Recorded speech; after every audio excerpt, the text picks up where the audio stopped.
Polis əməkdaşları tərəfindən narkotiklərin qanunsuz dövriyyəsinə qarşı mübarizə davam etdirilir. Nəsimi rayon polis idarəsi əməkdaşlarının keçirdikləri sonuncu əməliyyat zamanı əvvəllər də narkotiklərlə əlaqəli cinayətə görə məhkum olunmuş 38 yaşlı Elvin Əliyev saxlanılıb.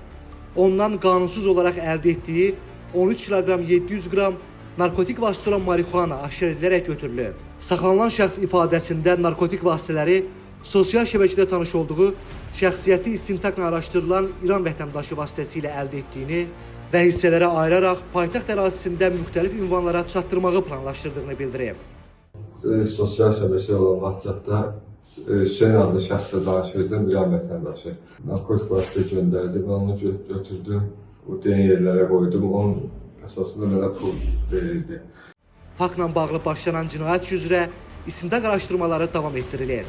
Elvin Əliyev barəsində məhkəmənin qərarı ilə həbs qətimkan tədbiri seçilib. Qeyd edək ki, cari ilin əvvəlindən Nəsimi rayon polis idarəsinin əməkdaşları tərəfindən 161 kiloqram müxtəlif növ narkotik vasitə qanunsuz dövriyyədən çıxarılıb.